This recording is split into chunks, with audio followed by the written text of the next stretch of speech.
basta walang makakatiis sa Skyflakes kondensada.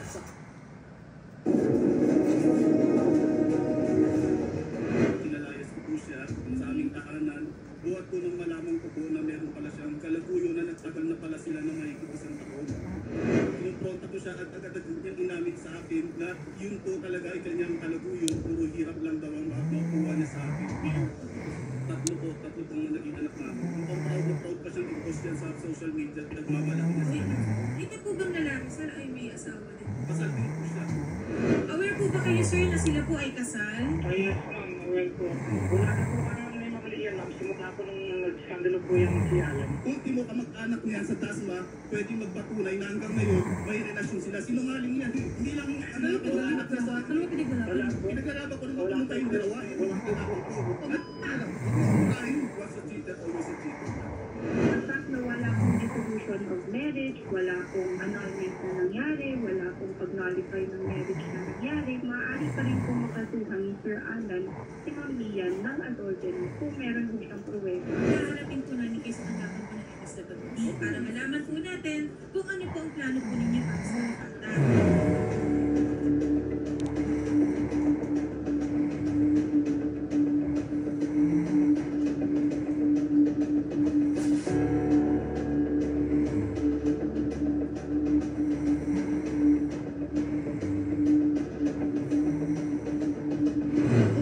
Kumusta na po kayo, Sir Alan, simula nung nagkaharap kayo sa programa ni Ma'am Lian?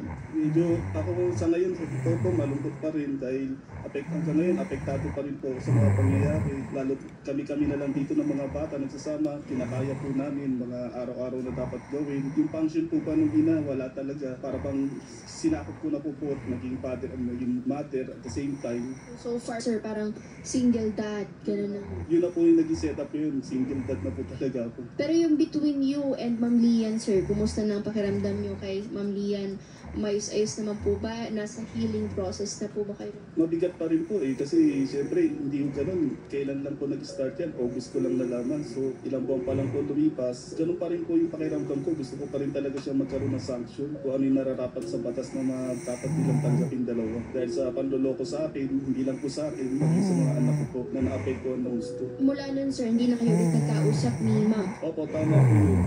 Kasi nagsama naman kami bilang maayos na mag-asawa eh. Although hindi naman kami ka-sweet, hindi naman kami totally na sobrang sayang pamilya. Pero nagsasama talaga kami at pagkakalam ko, asawa ko siya. Wala ko kung nalalaman na may ginagawa siyang hindi maganda laban sa akin. Kasi isang taon na pala sila may relasyon na wala akong kalam-alam sa mga nangyayari. Ang ating talagang pinakang concern muna dito, ang apektado talaga ay yung mga bata. So subukan muna natin, sir, na mag-usap muna kayo ni Ma'am. Baka sakaling dito parehas kayong mahimas-masan, lalo na po kayo, sir, and magkaroon ng mas magandang settlement para kung kayong both ay willing na magparaya na or kayo ay willing pa rin magsampa, nasa sa inyo naman po yun, sir, sa magiging pag-uusap natin mamaya.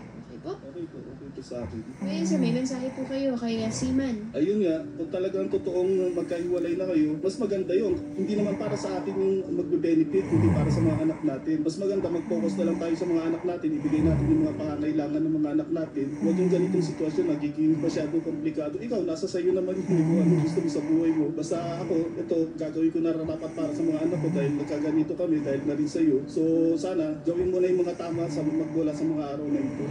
Ang party list na masasandalan, AXIS, Number 68 sa balota. Ano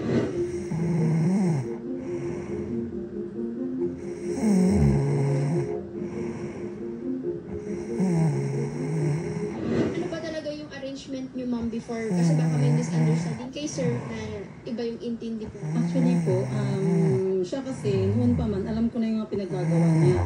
Since every time na nag-aaway kami, sinaktan pa nga ako niya, nibuntis ako 2 beses, 2 anak ko, sinuntok pa ako niyan sa tiyan.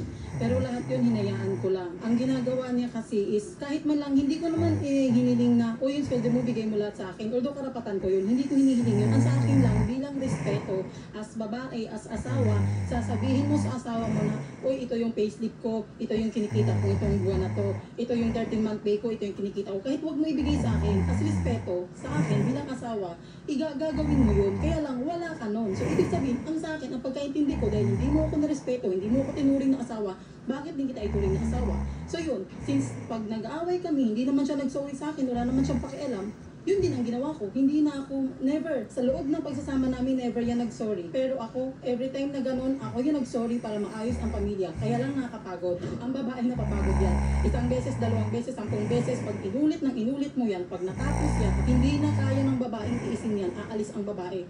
Yun, dahil ganun ang ginagawa niya, yun din ang ginawa ko. Tapos po noon, nung nag-chat sa kanya, may nanggugulo kasi yung asawa yata ng Roberto, nanggugulo sa kanya. Ayun, doon niya ako kinumpronta. Nung kinumpronta niya ako, sabi ko sa kanya, oo. Nung pagkasabi ko ganun sa kanya, alam mo, sabi niya sa akin, okay lang, lumayas ka na rito, matagal na kita pinalayas eh. Hindi ka naman kawalan dito eh. Yun ang sabi niya. So yun, edi okay na, ano hinahabol niya. Doon na po napasok yung, kumbaga parang pagkakaroon nyo ma'am ng bago. At Hindi rin sa pagkakaroon ng bago kasi actually ang dami. Kaya lang hindi ko pinapatulan eh. That time lang, nagtulungan lang kami nung tao para tulungan niya ako, tulungan ko siya para sa asawa niya at para sa asawa ko, para lang mabwisit sila, natigilan na nila kami. Nagtutulungan lang po kami, pero hindi yun dahil kami talaga, wala pong gano'n. May nahuli ba sila? Wala. Una po, never po ako nanakit ng babae. Ang mga nililipos niya at tatlo kong anak. Kung sinaktan ko siya, siguro sa mga panahon na yun, magkakaroon ng problema medical yan, babae na yan. Ngayon, alam ko, napakagaling yung gumawa ng kwento. Ginagawa niya talagang miserable yung sitwasyon ko. Ako bilang example, never ako naglukod sa babae. Oo, inaamin ko, maliit ang aking kinikita, yung sapat. Pero ang dapat na ginawa niya, since nagtatrabaho siya, maayos ang trabaho niya, sinusupport niya ako. Ang nangyayari ma'am, lahat ng mga expenses sa bahay, akin. School, lahat talaga. Pero hindi ko sinumbat yun. Kaya nagkataon na wala na akong maipapakita sa kanila kahit na 13 month pay. Ano pa bang mapupunta niya, pagbabayad sa bahay, lahat yun. Sa akin mo talaga nakakaano sa araw-araw ng pamasahe. Pati pamalengke na natitira na siguro 200, 300, mapipintasan pa dahil daw hindi sapat. So ang punto doon, never siya nakontento, never siya nasiyahan. At the same time, never akong tinulungan expenses sa mga expenses. Hanggang ngayon, ma'am, ito po isang sample, nagkasulatan tayo, hinaharap yung salamin ko.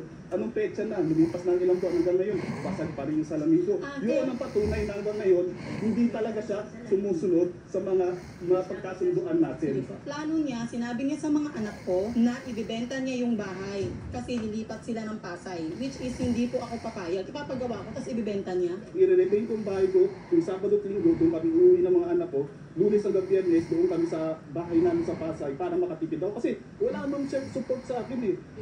1,000 ang binibigay niya kada sweldo, bibili ng mga biskuit. Hindi ko sapat yun. Actually po, ganito po yan. Kaya po wala akong binibigay.